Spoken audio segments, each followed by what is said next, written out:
Buenos días, queridos amigos, y bienvenidos a un nuevo capítulo del libro El conflicto de los siglos.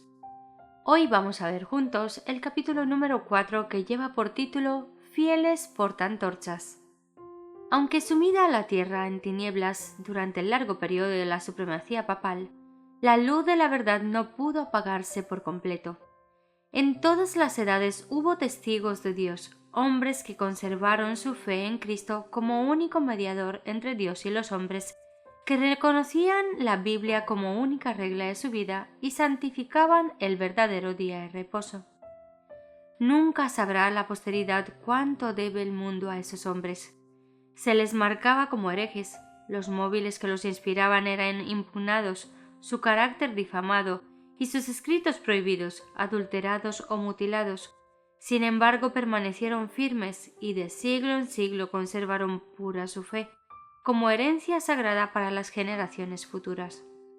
La historia del pueblo de Dios durante los siglos de oscuridad que siguieron a la supremacía de Roma está escrita en el cielo, aunque ocupa escaso lugar en las crónicas de la humanidad.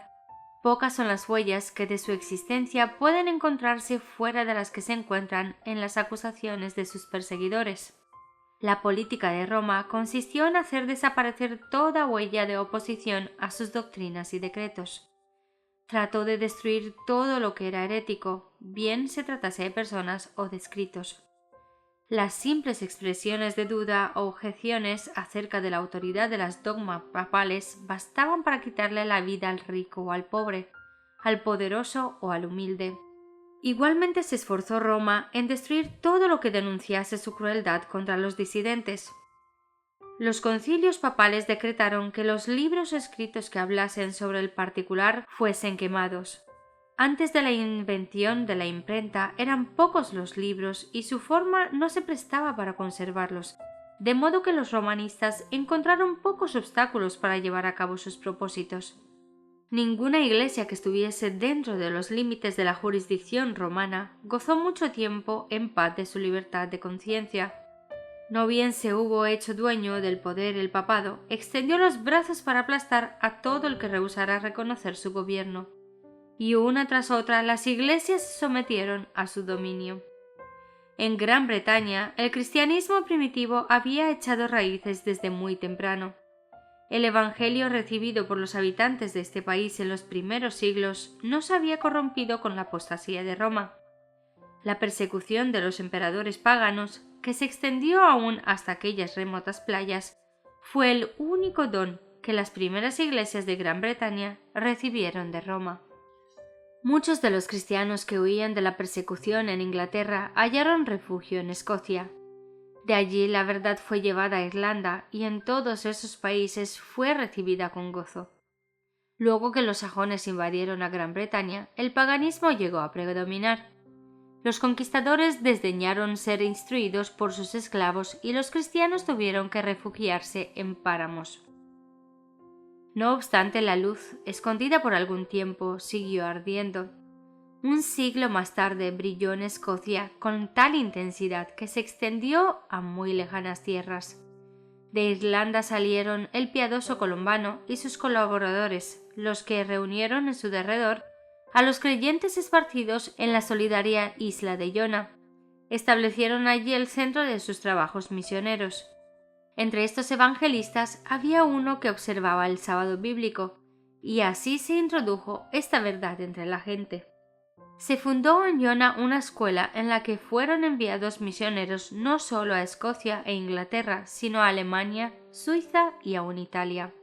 Roma, sin embargo, había puesto los ojos en Gran Bretaña y resuelto someterla a su supremacía. En el siglo VI, sus misioneros emprendieron la conversión de los sajones paganos. Recibieron favorable acogida por parte de los altivos bárbaros, a quienes indujeron por miles a profesar la fe romana. A medida que progresaba la obra, los jefes papales y sus secuaces tuvieron encuentros con los cristianos primitivos. Se vio entonces un contraste muy notable. Eran estos cristianos primitivos sencillos y humildes, cuyo carácter y cuyas doctrinas y costumbres se ajustaban a las Escrituras, mientras que los discípulos de Roma ponían de manifiesto la superstición, la arrogancia y la pompa del papado. El emisario de Roma exigió de estas iglesias cristianas que reconociesen la supremacía del soberano pontífice. Los habitantes de Gran Bretaña respondieron humildemente que ellos deseaban amar a todo el mundo, pero que el Papa no tenía derechos de supremacía en la Iglesia y que ellos no podían rendirle más que la sumisión que era debida a cualquier discípulo de Cristo. Varias tentativas se hicieron para conseguir que se sometiesen a Roma, pero estos humildes cristianos, espantados del orgullo que ostentaban los emisarios papales, respondieron con firmeza que ellos no reconocían a otro jefe que a Cristo. Entonces se reveló el verdadero espíritu del papado. El enviado católico romano les dijo: si no recibís a los hermanos que os traen paz, recibiréis a los enemigos que os traerán guerra.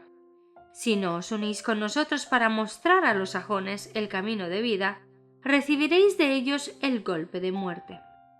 No fueron vanas estas amenazas. La guerra, la intriga y el engaño se emplearon contra estos testigos que sostenían una fe bíblica, hasta que las iglesias de la primitiva Inglaterra fueron destruidas o obligadas a someterse a la autoridad del Papa.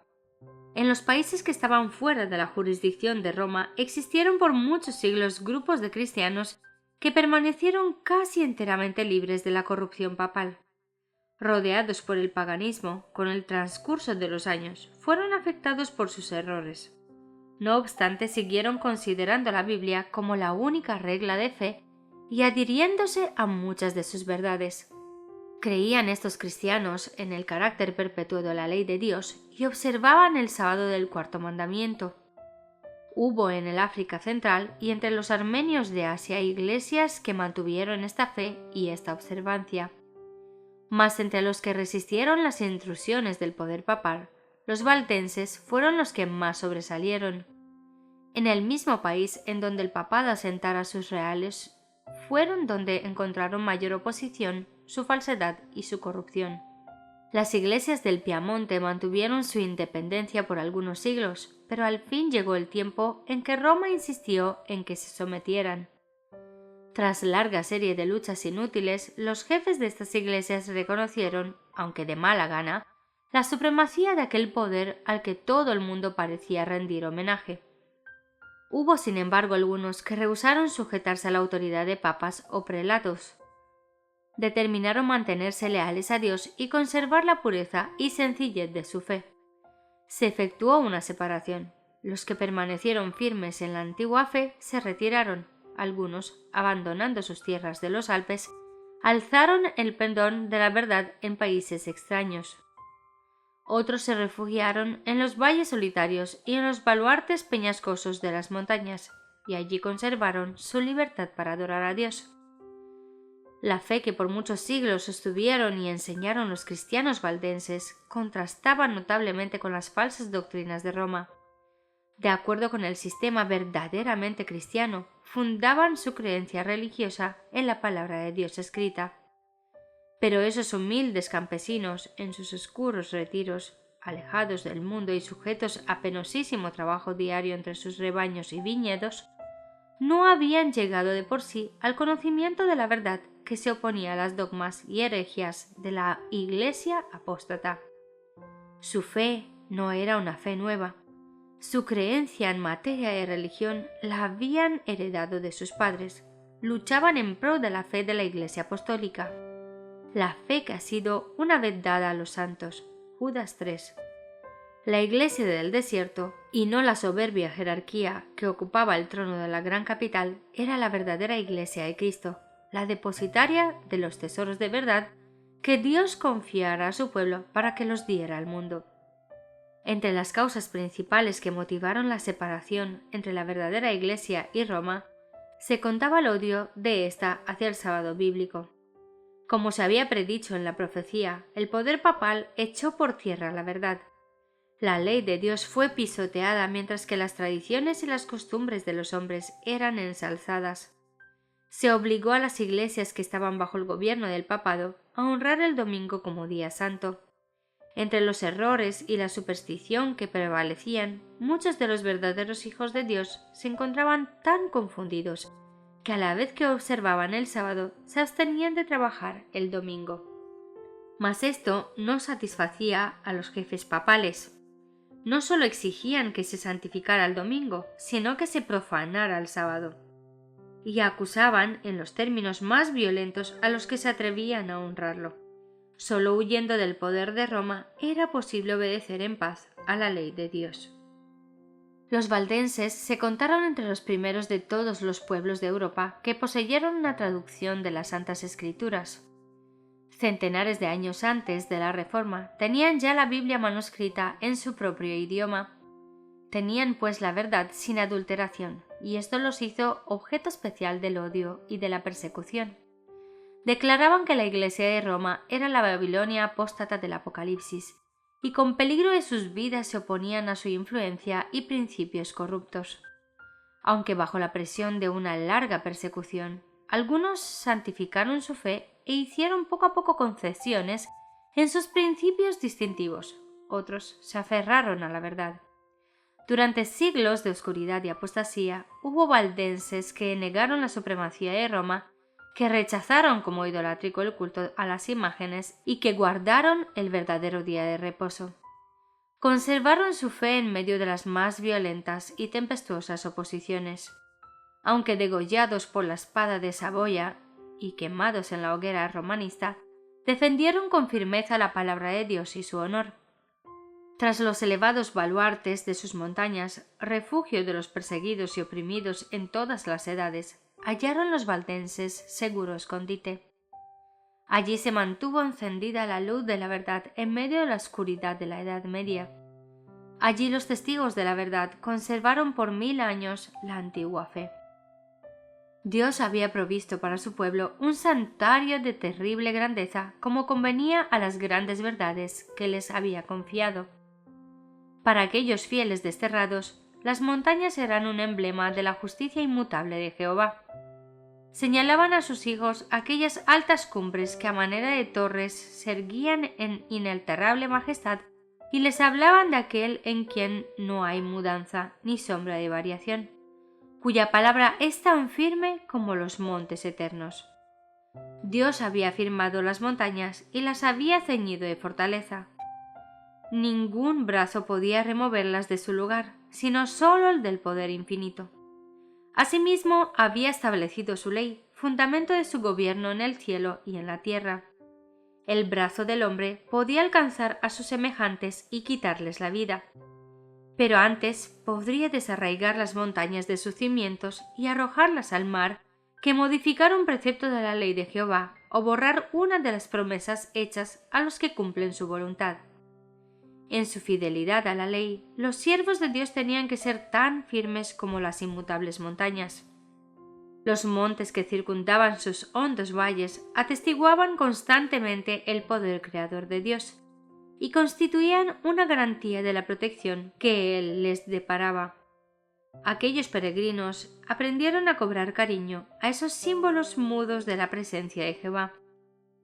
No se quejaban por las dificultades de su vida, y nunca se sentían solos en medio de la soledad de los montes. Daban gracias a Dios por haberles dado un refugio donde librarse de la crueldad y de la ira de los hombres. Se regocijaban de poder adorarlo libremente. Muchas veces cuando eran perseguidos por sus enemigos, sus fortalezas naturales eran su segura defensa. En más de un encumbrado risco cantaron las alabanzas de Dios, y los ejércitos de Roma no podían acallar sus cantos de acción de gracias. Pura, sencilla y ferviente fue la piedad de estos discípulos de Cristo. Apreciaban los principios de verdad más que las casas, las tierras, los amigos y los parientes, más que la vida misma. Trataban ansiosamente de inculcar estos principios en los corazones de los jóvenes. Desde su más tierna edad, estos recibían instrucción en las Sagradas Escrituras y se les enseñaba a considerar sagrados los requerimientos de la ley de Dios. Los ejemplares de la Biblia eran raros, por eso se aprendían de memoria sus preciosas palabras. Muchos podían recitar grandes porciones del Antiguo Testamento y del Nuevo. Los pensamientos referentes a Dios se asociaban con las escenas sublimes de la naturaleza y con las humildes bendiciones de la vida cotidiana. Los niños aprendían a ser agradecidos a Dios como el dispensador de todos los favores y de todos los consuelos. Como padres tiernos y afectuosos, amaban a sus hijos con demasiada inteligencia para acostumbrarlos a la complacencia de los apetitos. Les esperaba una vida de pruebas y privaciones y tal vez el martirio. Desde niños se les acostumbraba a sufrir penurias, a ser sumisos y sin embargo capaces de pensar y obrar por sí mismos. Desde temprano se les enseñaba a llevar responsabilidades, a hablar con prudencia y a apreciar el valor del silencio. Una palabra indiscreta que llegara a oídos del enemigo podía no solo hacer peligrar la vida del que la profería, sino la de centenares de sus hermanos, porque así como los lobos acometen su presa, los enemigos de la verdad perseguían a los que se atrevían a abogar por la libertad de la fe religiosa.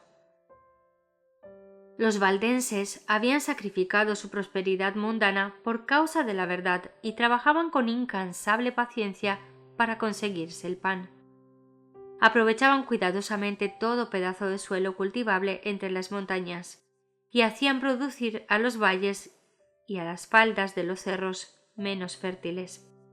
La economía y la abnegación más rigurosa formaban parte de la educación que recibían los niños como único legado.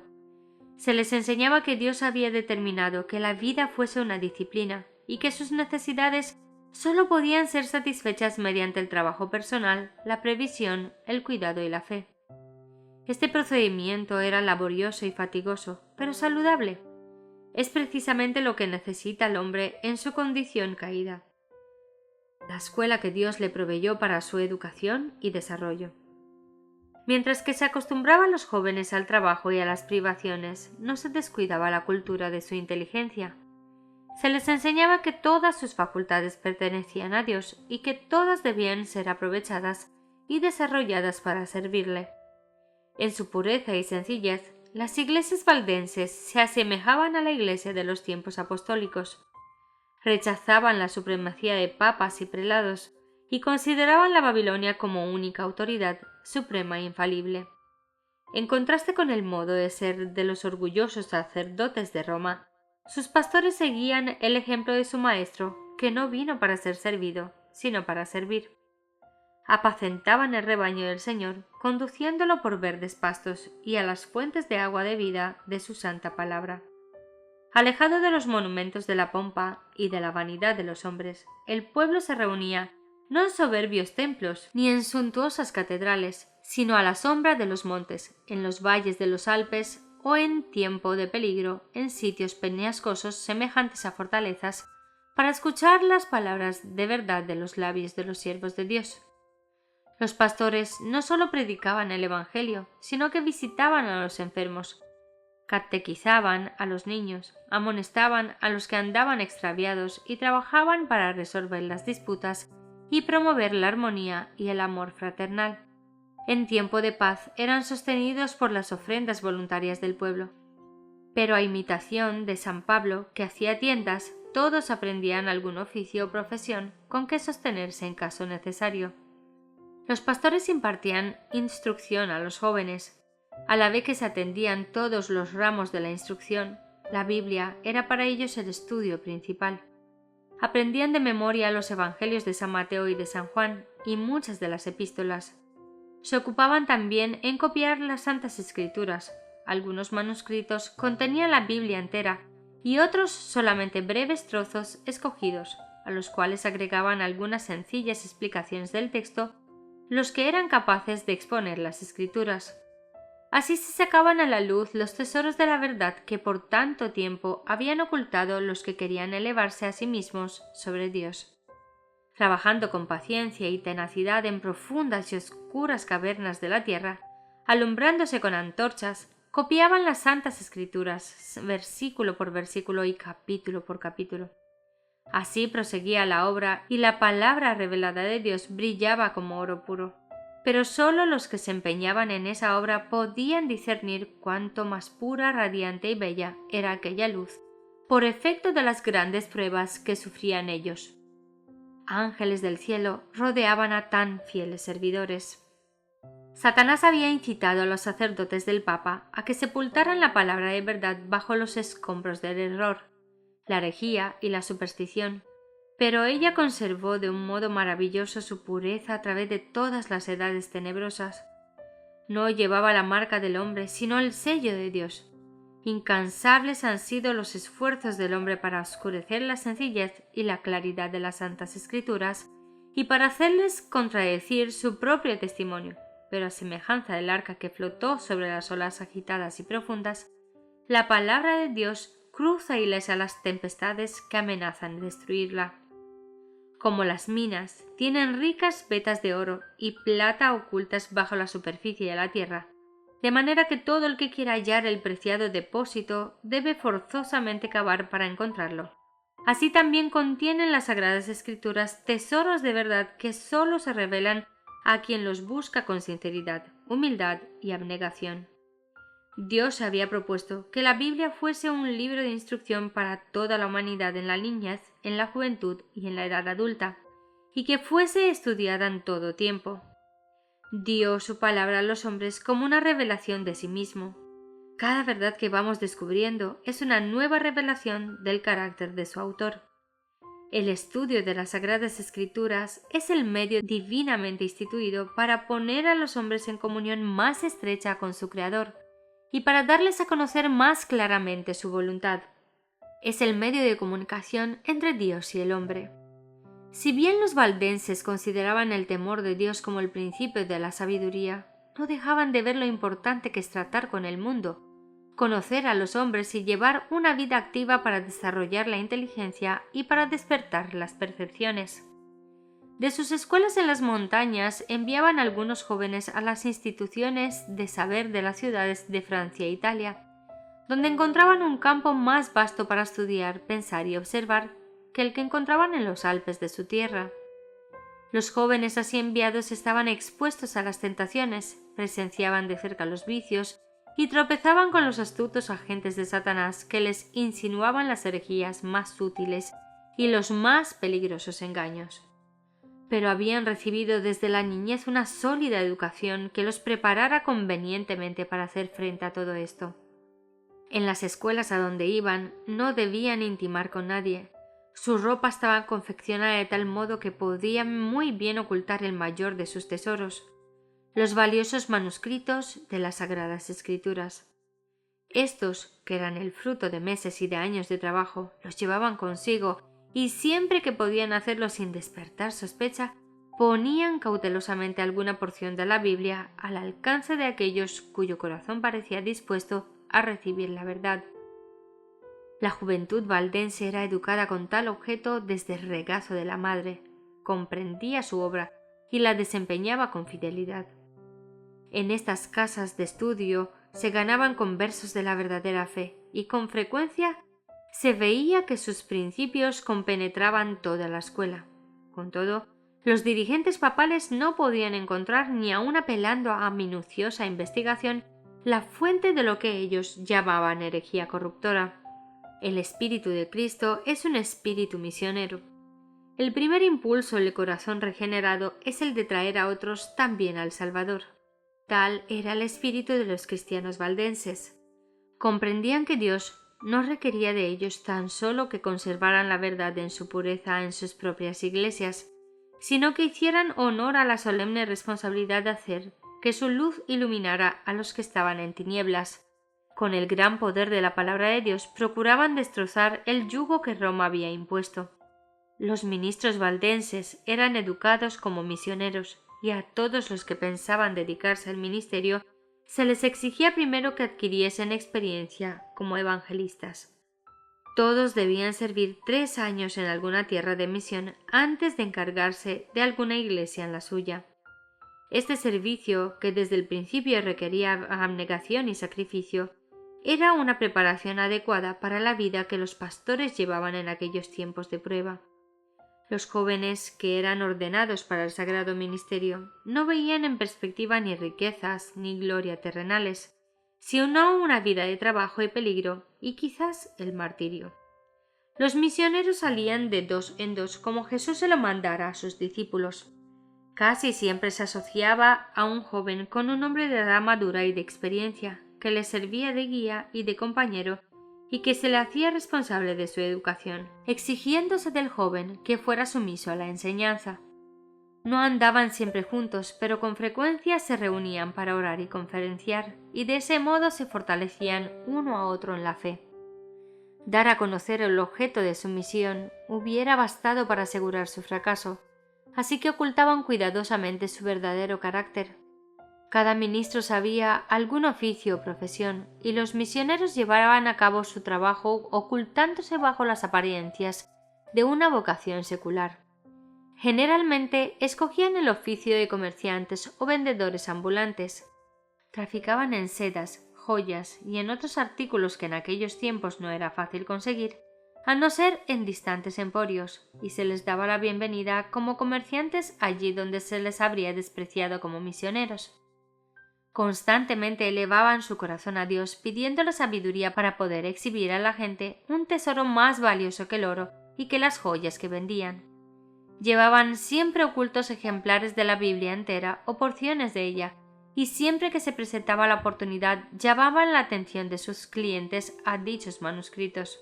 Con frecuencia despertaban así el interés por la lectura de la palabra de Dios, y con gusto dejaban algunas porciones de ella a los que deseaban tenerlas.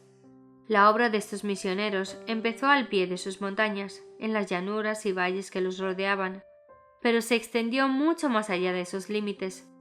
Descalzos y con ropa tosca y desgarrada por las asperezas del camino, como la de su maestro, pasaban por grandes ciudades y se internaban en lejanas tierras. En todas partes esparcían la preciosa semilla. Doquiera fueran se levantaban iglesias y la sangre de los mártires daba testimonio de la verdad. El día de Dios pondrá de manifiesto una rica cosecha de almas segada por aquellos hombres tan fieles. A escondidas y en silencio, las palabras de Dios se abría paso por la cristiandad y se encontraba buena acogida en los hogares y en los corazones de los hombres. Para los valdenses, las Sagradas Escrituras no contenían tan solo los anales del trato que Dios tuvo con los hombres en lo pasado, y una revelación en las responsabilidades y deberes de lo presente, sino una manifestación de los peligros y glorias de lo porvenir. Creían que no distaba mucho en el fin de todas las cosas, y al estudiar la Biblia con oración y lágrimas, tanto más los impresionaban sus preciosas enseñanzas y la obligación que tenían de dar a conocer a otros sus verdades. Veían claramente revelado en las páginas sagradas el plan de salvación, y hallaban consuelo y esperanza y paz creyendo en Jesús. A medida que la luz iluminaba su entendimiento y alegraba sus corazones, deseaban con ansia ver derramarse sus rayos sobre aquellos que se hallaban en la oscuridad del error papal. Veían que muchos, guiados por el Papa y los sacerdotes, se esforzaban en vano por obtener el perdón mediante las mortificaciones que imponían a sus cuerpos por el pecado de sus almas. Como se les enseñaba a confiar en sus buenas obras para obtener la salvación, se fijaban siempre en sí mismos, pensando continuamente en lo pecaminoso de su condición, viéndose expuestos a la ira de Dios, afligiendo su cuerpo y su alma sin encontrar alivio. Así es como las doctrinas de Roma tenían sujetas a las almas concienzudas. Millares abandonaban amigos y parientes y se pasaban la vida en las celdas de un convento. Trataban en vano de hallar paz para sus conciencias con repetidos ayunos y crueles azotes y vigilias, postrados por largas horas sobre las losas frías y húmedas de sus tristes habitaciones, con largas peregrinaciones, con sacrificios humillantes y con horribles torturas. Agobiados por el sentido del pecado y perseguidos por el temor de la ira vengadora de Dios, muchos se sometían a padecimientos hasta que la naturaleza exhausta concluía por sucumbir y bajaban al sepulcro sin un rayo de luz o esperanza. Los valdenses ansiaban compartir el pan de vida con estas almas hambrientas, presentarles los mensajes de paz contenidos en las promesas de Dios y enseñarles a Cristo como su única esperanza de salvación. Tenían por falsa la doctrina de que las buenas obras pueden expiar la transgresión de la ley de Dios. La confianza que se deposita en el mérito humano hace perder de vista el amor infinito de Cristo. Jesús murió en sacrificio por el hombre porque la raza caída no tiene en sí misma nada que pueda hacer valer ante Dios. Los méritos de un Salvador crucificado y resucitado son el fundamento de la fe cristiana. El alma depende de Cristo de una manera tan real y su unión con Él debe ser tan estrecha como la de un miembro con el cuerpo o como la de un pámpano con la vid. Las enseñanzas de los papas y de los sacerdotes habían inducido a los hombres a considerar el carácter de Dios y aun el de Cristo como austero, tétrico y antipático. Se representaba al Salvador tan desprovisto de toda simpatía hacia los hombres caídos, que era necesario invocar la mediación de los sacerdotes y de los santos. Aquellos cuya inteligencia había sido iluminada por la palabra de Dios ansiaban mostrar a estas almas que Jesús es un Salvador compasivo y amante, que con los brazos abiertos invita a que vayan a Él todos los cargados de pecados, cuidados y cansados. Anhelaban derribar los obstáculos que Satanás había ido amontonando para impedir a los hombres que viesen las promesas y fueran directamente a Dios para confesar sus pecados y obtener perdón y paz. Los misioneros valdenses se empeñaban en descubrir a los espíritus investigadores las preciosas verdades del Evangelio, y con muchas precauciones les presentaba porciones de las Santas Escrituras esmeradamente escritas.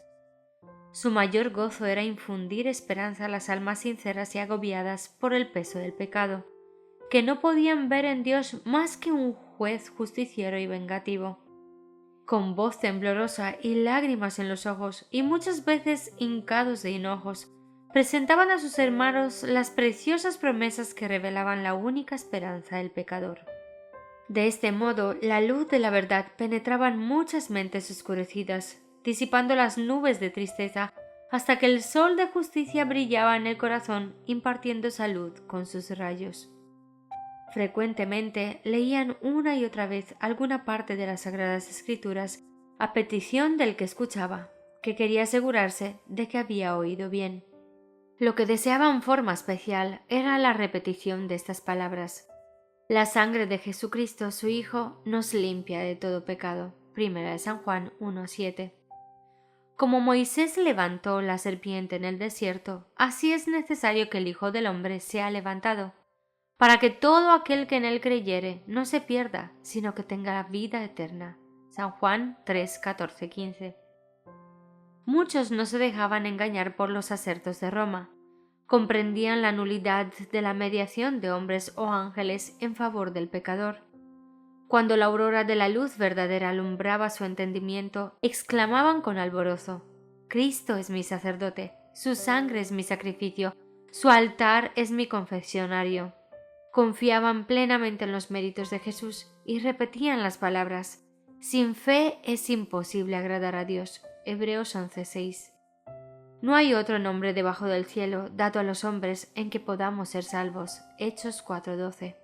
La seguridad del amor del Salvador era cosa que muchas de estas pobres almas agitadas por los vientos de la tempestad no podían concebir. Tan grande era el alivio que les traía, tan inmensa la profusión de luz que sobre ellos se derramaba, que se creían arrebatados al cielo. Con plena confianza ponían su mano en la de Cristo, sus pies se asentaban sobre la roca de los siglos, perdían todo temor a la muerte. Ya podían ambicionar la cárcel y la hoguera si por su medio podían honrar el nombre de su Redentor. En lugares secretos la palabra de Dios era así sacada a luz y leída a veces a una sola alma, y en ocasiones a algún pequeño grupo que deseaba con ansias la luz y la verdad. Con frecuencia se pasaba toda la noche de esa manera. Tan grandes eran el asombro y la admiración de los que escuchaban, que el mensajero de la misericordia, con no poca frecuencia, se veía obligado a suspender la lectura hasta que el entendimiento llegara a darse bien cuenta del mensaje de salvación. A menudo se proferían palabras como estas: ¿aceptará Dios en verdad mi ofrenda? ¿Me mirará con ternura? ¿Me perdonará? La respuesta que se les leía era: venid a mí todos los que estáis cansados y agobiados, y yo os daré descanso. San Mateo 11:28. La fe se aferraba de las promesas y se oía esta alegre respuesta: Ya no habrá que hacer más peregrinaciones, ni viajes penosos a los santuarios. Puedo acudir a Cristo tal como soy, pecador e impío, seguro de que no desechará la oración del arrepentimiento. Los pecados te son perdonados, los míos, sí, aún los míos pueden ser perdonados. Un raudal de santo gozo llenaba el corazón, y el nombre de Jesús era ensalzado con alabanza y acción de gracias. Esas almas felices volvían a sus hogares a derramar luz, para contar a otros lo mejor que podían, lo que habían experimentado y cómo habían encontrado el verdadero camino. Había un poder extraño y solemne en las palabras de la Santa Escritura que hablaba directamente al corazón de aquellos que anhelaban la verdad. Era la voz de Dios que llevaba el convencimiento a los que oían. El mensajero de la verdad proseguía su camino, pero su apariencia humilde, su sinceridad, su formalidad y su fervor profundo se prestaban a frecuentes observaciones. En muchas ocasiones sus oyentes no le preguntaban de dónde venía ni a dónde iba. Tan embargados se hallaban al principio por la sorpresa y después por la gratitud y el gozo, que no se les ocurría hacerles preguntas. Cuando les habían instado a que los acompañara a sus casas, les había contestado que debería primero ir a visitar las ovejas perdidas del rebaño. ¿Sería un ángel del cielo?, se preguntaban. En muchas ocasiones no se volvía a ver el mensajero de la verdad.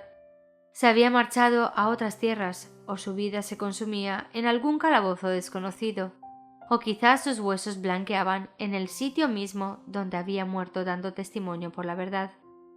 Pero las palabras que había pronunciado no podían desvanecerse. Hacían su obra en el corazón de los hombres y sólo en el día del juicio se conocerán plenamente sus maravillosos resultados. Los misioneros valdenses invadían el reino de Satanás y los poderes de las tinieblas se sintieron incitados a mayor vigilancia.